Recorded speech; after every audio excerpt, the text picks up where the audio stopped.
From Central Indiana's #1 news source, this is Fox 59 Tonight. Hey, thanks for joining us here on Fox 59 Tonight. I'm Cameron Riddle. Thanks for downloading our smart TV app on your Roku, Fire TV, Apple TV, and Samsung. Just search Fox 59 now.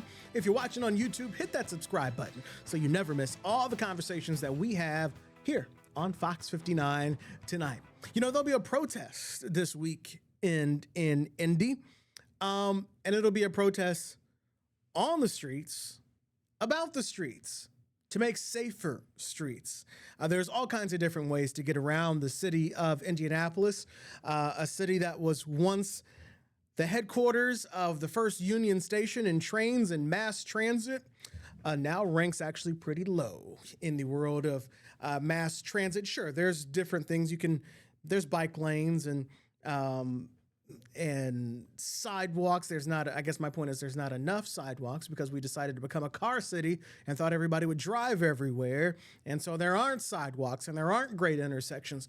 There's so much. And there's other people who can tell you more about what it is I'm trying to tell you. You'll find them this weekend at the Safe Streets protest. They are rallying to support and promote pedestrian safety in Indianapolis. They'll be doing it at the corner of Mass Ave and College. It'll be on Sunday, November 23rd. And if you want more, if you're watching this later, there's a QR code there. You can find out more on their website, as this isn't just something that's going to end this weekend. It's something that they're always trying to gain attention to. Among the people who are doing it, you will find Jeffrey Tompkins, who is a safe streets advocate, and inside his very own bike shop from Bike People is Matt Martin. Gentlemen, thanks for joining us. Appreciate you. Thanks for having us. Thank you, Cameron. So first, if Matt has to disappear, he's working right now. He's inside the shop. So if he disappears, somebody either called him on the phone or walked in the shop. So we'll let him handle business and Jeffrey will take over. But either, obviously, being inside a bike shop, and if you follow Jeffrey at all on Twitter/X, he's a big urbanist and is always talking about how we can, make the city safer. So between the two of you, tell us why we're protesting safe streets. Well, first and foremost, I think you hit it on the head a little bit ago when you said that people have to use roads every day. And for a large percentage of our population in Indianapolis, people don't have cars. Not everyone has a car. And so folks choose or have to bike or walk places or use transit. And for me, it's my choice in my neighborhood, but we see every day amount of traffic violence committed by drivers that has not been given an appropriate response in terms of infrastructure, and the impetus by city leadership has not been there to honor a life that was lost, particularly at the corner of Mass and College in St. Clair. More than a year and a half ago, a person named Brandon was killed at this intersection, and all that's been done is put up orange barricades. And so we have quite a bit of folks in my neighborhood of Chatham Arch, but small business owners, residents, bicyclists, small children, our vulnerable residents over the age of 65 are all coming together to say, enough's enough. We have to make something happen here because we do not want someone else to get killed. We've had several instances across Indianapolis.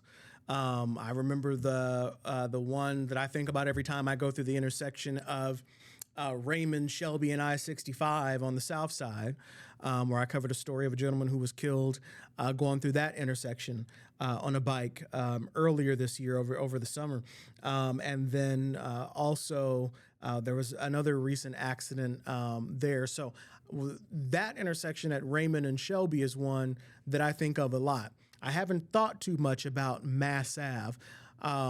Why Mass Ave? What's the situation there? Obviously, depending on what intersection you're at Mass Ave, it could be a multi-intersection situation. So what is the exact problem out there? Yeah, I'll be glad to answer this one. I think it's important to point out that the cultural trail experienced its first death with this young man, Brandon. And in the bike world, the Cultural Trail in Indianapolis is celebrated as a world-class trail. Um, Bicycling advocacy groups have flown in, like People for Bikes out of Boulder have flown in as a group to tour it themselves and see it and use it as an example for their own design. And I think we as Indianapolis residents, part of the community, we really need to protect the cultural trail at all costs. So if someone dies on the trail, there should be a thorough and quick response by the city, the Department of Public Works, by the Cultural Trail Organization to really address, what happened, do a root cause analysis, and do whatever kind of hard controls need to be added to that intersection. It's really frustrating that the community has come together, and a lot of small business owners and the Mass Ave Business Association and the community there has come together in a meeting with the city leaders, and we all shared our concerns, and basically it fell on deaf ears, and it sounds as of right now, any improvements are being kicked on to next year, which all of us believe that's not acceptable. We want a resolve to this safety issue now. I lead a group of about 20 kids on some Fridays through this intersection on what we call a bike bus on our way to school in the morning. And it's very nerve-wracking to have such a hostile automobile situation as it exists at Mass Ave here. How did you guys go? I guess what prompted the need for a protest? You kind of mentioned that you've talked to some city leaders. A protest is obviously a very visual, to say the least, way to protest. People are going to see it. Mass Ave is a busy place. What have the conversations been like thus far that it feels to me that you guys are like, hey, they're not listening to us, so let's protest. Is that the case? Yeah, it really feels like the case. Like I mentioned, a group of, some, stakeholders on the Mass Ave Strip got together, not just the community, but the business owners that, occupy those spaces right in front of this scene where the death was. It was just like, I'll repeat, it was very frustrating for the community to take time out of their evening and vocalize their concerns. We even had a local senator at the meeting. We had a city councilman at the meeting. And even though we were all speaking up, the people who pull the levers at the Department of Public Works, and there was no representation from the Cultural Trail, I think that's absolutely unacceptable.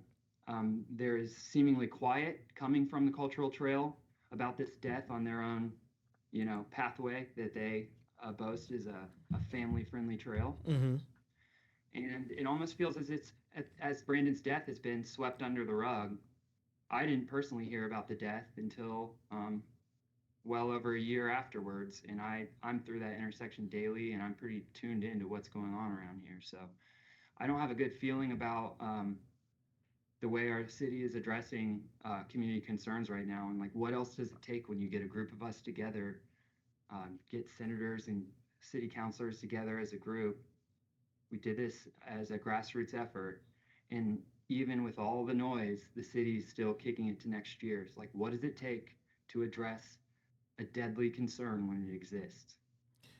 I'd point to Jeffrey's observation that the Bottle Works side of the intersection, where they've just built and completed the Bottle Works caddy corner to this, they made sure to put bollards in all around the corner. So it's pretty telling that, the private entity across the street can get it right first try.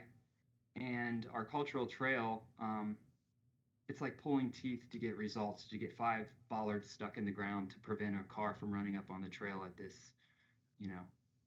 5-way intersection. So is that the simple ask, to put up some bollards? That's been a main topic in the conversations, because that would provide a physical barrier from another automobile coming up onto the trail and hurting someone.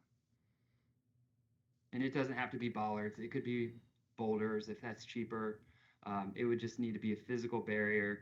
And the orange empty water barriers that sat there for a year, that's inexcusable that they weren't filled with water. So a car could just crash right through it and repeat what happened. And only upon us having our community meeting did they fill the barriers the next day. Mm-hmm. And it's just shameful. And I feel like everybody in a position of power is just warming a seat that has any kind of say in this. And maybe it's Joe Hogsett and the tone he sets in his administration, but I don't care what party you are. If you're not doing your job, the community is starting to notice, and we're going to start calling out names and replacing you with people like Jeffrey, my friend Jacob, who's leading the protest. And none of us, I don't think, have any political aspirations, but we are, experiencing this certain desperation to get things done in our home, because none of us are leaving. This is where we live, and it's unacceptable that, it takes the community to act rather than these pretty well-funded organizations. I know the Cultural Trail sits on a pile of funding that they were endowed. The city collects daily money from the scooters that sit on our sidewalks and provide their own hazards. So where's the money going? What's it being spent on? And why does it take us, calling a citywide protest to finally get attention about this? What have they said that they would do in the meantime? Obviously, you guys have had some communication. Jeffrey, you're shaking your head. No, the status quo is the meantime, Cameron, and that's the issue, right? We have some orange barricades, which I don't particularly care about the fact that they're bright orange, but neighbors don't like to look at that because it's a constant reminder of the fact that something bad happened here. They've been graffitied with, reminders of the fact that someone died there, and they were only filled with water until we had a public meeting. So it's sitting on hands, but also like it's a short-term fix that isn't doing anything. Even with filled with water, a car crashing into that it's going to move it. We see this all the time. The intersection itself is inherently dangerous. You have 6 points of contact. You have several turn lanes turning into each other. You sit there at 4:45 on a weekday night, any night. I live around the corner. Every single red light is going to be ran, every single one, without a doubt. There's no enforcement. There's been no quick fix in terms of tactical designs. There's been no short-term semi-permanent infrastructure, no quick build. These are all things that, as an urban planner and someone who works in this field every day and knows the cost of these things, has not even been attempted. So we cannot sit on our hands as a city and say that Vision Zero is something important to us, something serious that we're serious about, and allow this, which is a intersection that is predominant in our tourism scene. It's predominant in the way that we broadcast Indianapolis. Bottleworks is one of the top 50 hotels in the world, Michelin keyed. People come from all over the world to see our cultural trail. And if we cannot maintain and preserve those amenities, not only for our neighbors, our residents, but visitors, we failed our job as citizens and leaders and residents. And so when we see those orange barricades, it's not even semi-permanent. It's just something there to shut us up. And I'm sick of being silent. And I think that a lot of us are sick of being silent because the things that could be done, and I've submitted ideas on quick fixes for this intersection for the last, how many days have it been? 9 days. Mm-hmm.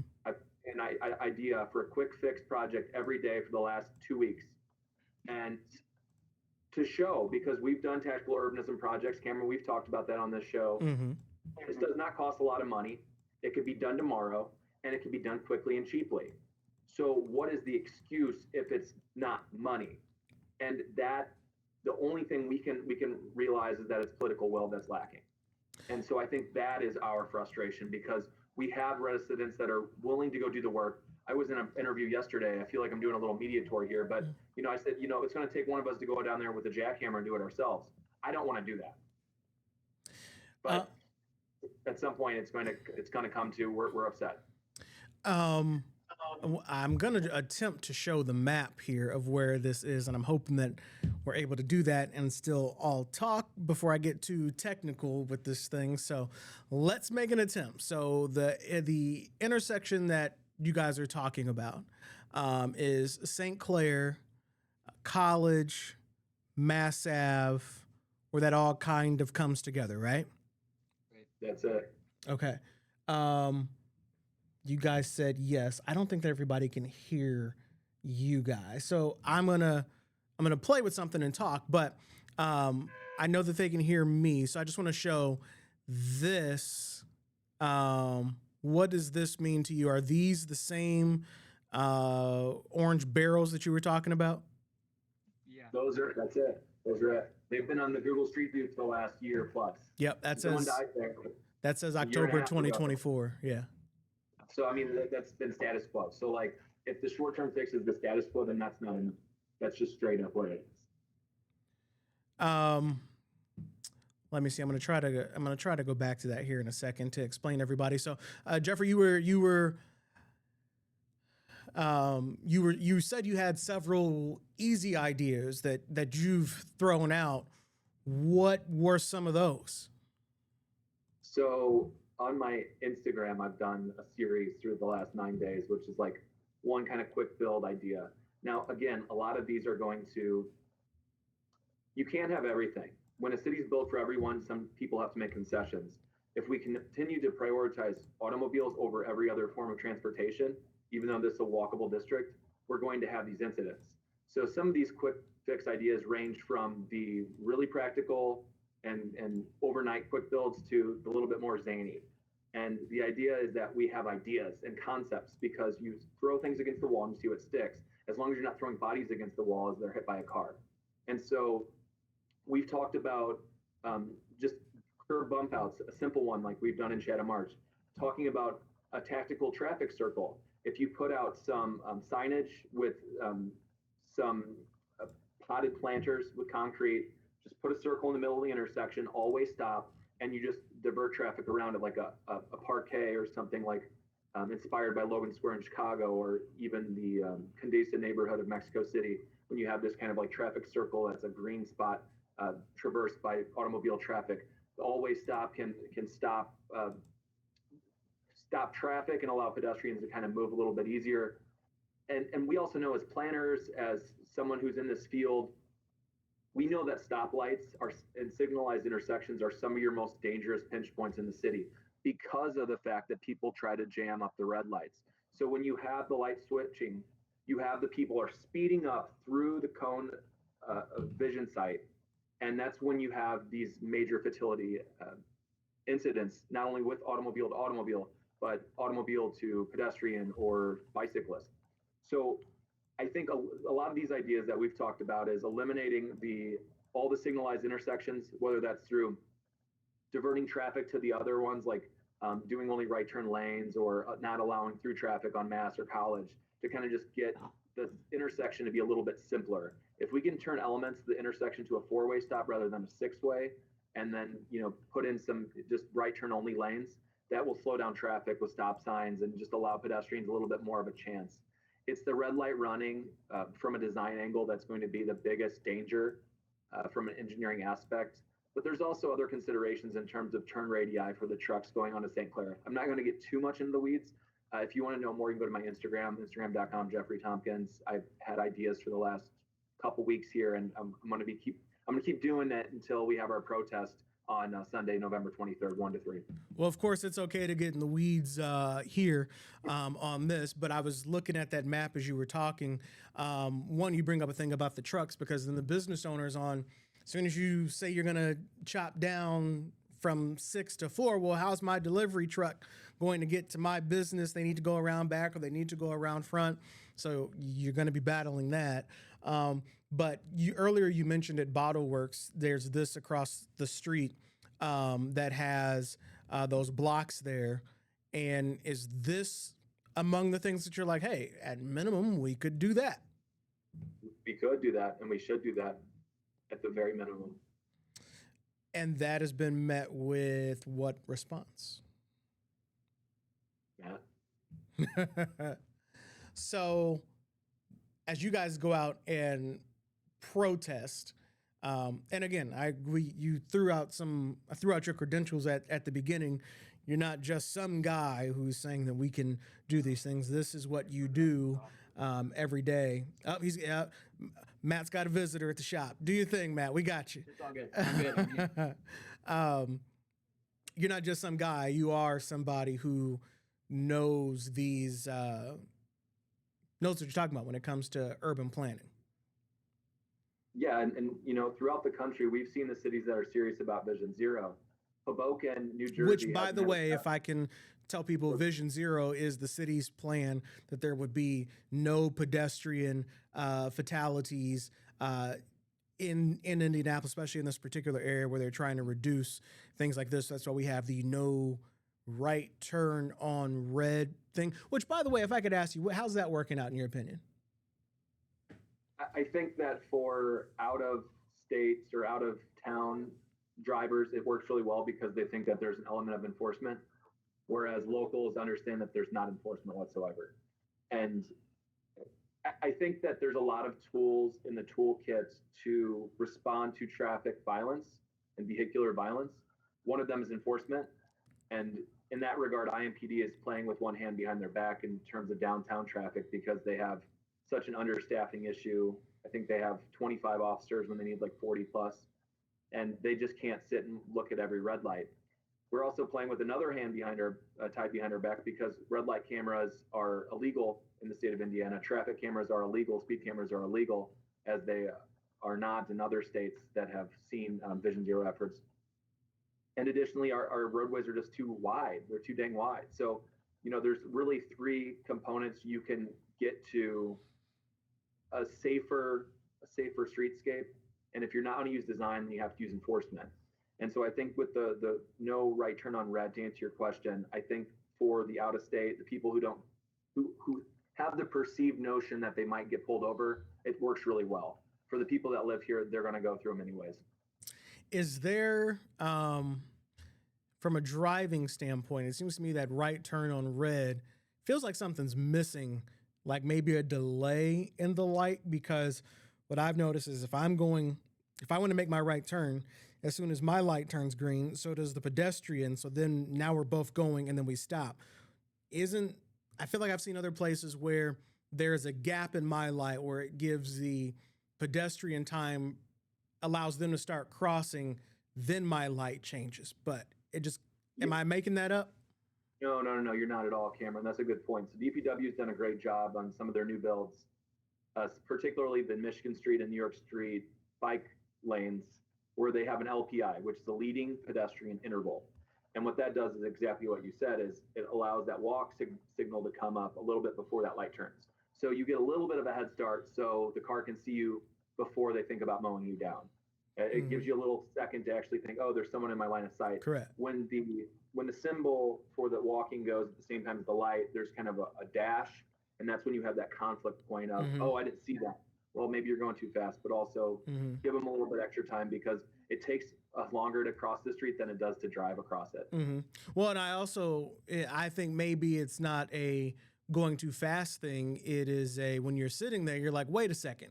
If you get the point of the light, what was the point of me sitting here if we're still about to have a mid collision because we both were told to go at the same time? Right. And then when you get into the enforcement part, then I think people are like, well, what's the point? It doesn't work.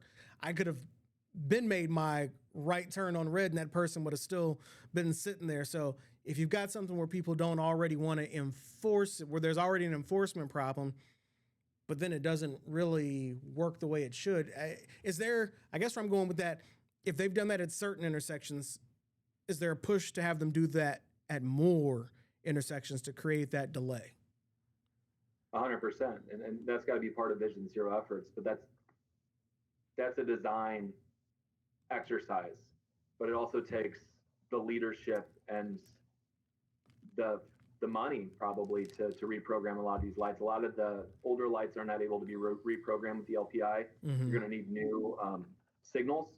So that's something that has to be installed, and that's going to take time to put in the capital budget. And so that's what you'll hear, right? And that's fine.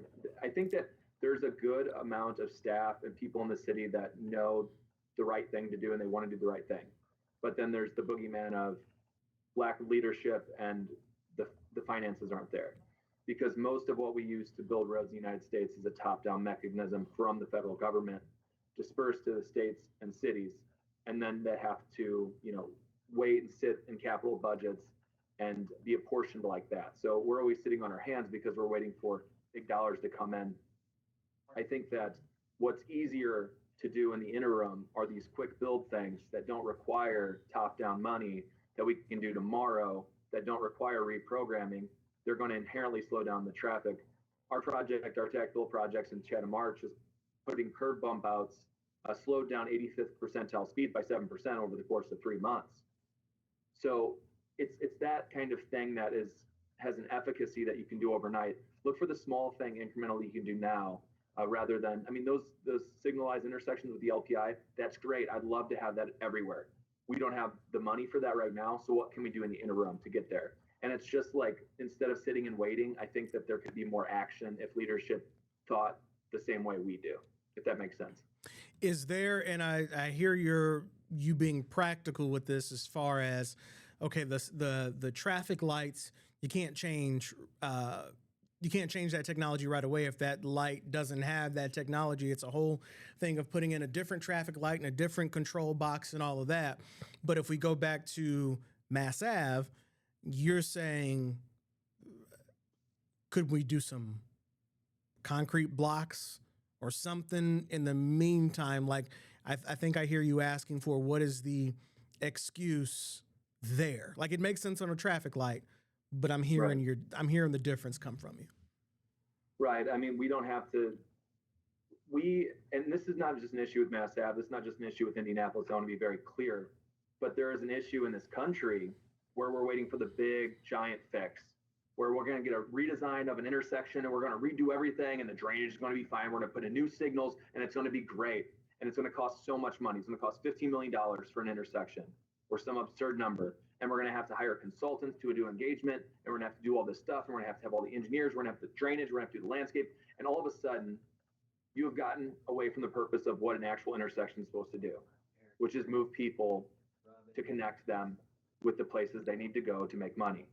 And when you have an intersection that's inherently dangerous, what that does is it precludes people from going out and connecting to make money for themselves and their family and empowering themselves. So our transportation system then is failing because we're waiting for these big giant fixes. I think when you look at places like Hoboken, New Jersey, which has implemented their Vision Zero initiative and had no fatalities for a couple of years, when you look at the success of places like New York City with underneath the Bloomberg administration, when they did quick builds on Broadway and pedestrianized parts of Broadway, if you can do it in New York, you can do it anywhere. If you look at the success of places like Milwaukee, which has done really quick build tactical urbanism projects throughout the city. If you look at places like Cleveland or Detroit, these other cities are doing it. We can do it. We have lending library materials. We can go and bolt down right now parking stops on Mass Ave if we wanted to do a quick build, redesign the intersection just to slow down traffic. If the problem is the fact that the intersection is dangerous, then slow down speeds. If the problem is that people are going through the sidewalk, then protect the sidewalk. We have the material to do this. Why aren't we doing it? It's not the money, it's political will. That's what we're arguing. If this weekend, the plan is to obviously protest and get the attention of city leaders who you say aren't moving fast enough, what's the goal after that? Like after Sunday, what happens?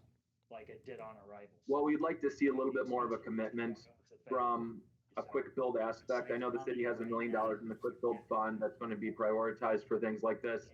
And also you have a city that's 400 square miles, right? So you have a lot, and I understand staff is going to think about how to best disperse that money.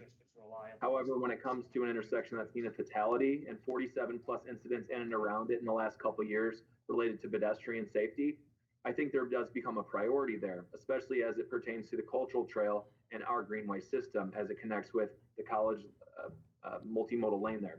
So I think that what we would be clamoring for is something quick fix that would happen before we have a full build cycle next summer. Because what we've been told right now is we have to wait another almost a year to have something permanent come on. I'm not even asking for something permanent. I'd say something quasi-permanent or semi-permanent that's a quick build that would offer protection for pedestrians that doesn't look like an orange barricade that's been left there for more than a year and a half. There are things that we can do right now, whether that's limiting lanes or painting out the street bulbs, reducing sight distances, so then we can have more safe crossings along the cultural trail. Anything to show that there's going to be some movement on this before we have to wait another 6 months, another year, another however long. We're sick of waiting. I think our ask is that we want to see something happen now. Matt, do you have anything on that? Yeah, I can't not bring up just children as part of this equation. Like, this is a very popular part of downtown Mass Ave. It's a very dense, heavily populated area, especially in the nightlife hours and on the weekends. And I'd like to point out that one of the closest businesses to this intersection is a toy store. So there are a lot of families and kids who cross this intersection to get to the toy store.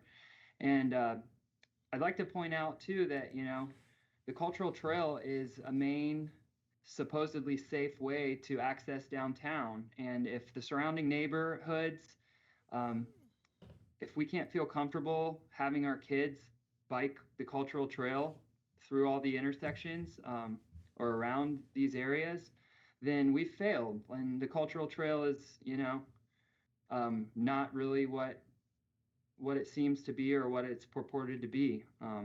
So I'll repeat that we need to protect the cultural trail at all costs, even if the organization itself refuses to do so. The cultural trail belongs to the city. It's going to be here indefinitely, and it's going to continue growing our economy, and it's going to grow the attention that we get as a downtown. I think that the cultural trail is a big reason why many young people choose to stay here or live here. Because it feels like a bikeable, accessible place.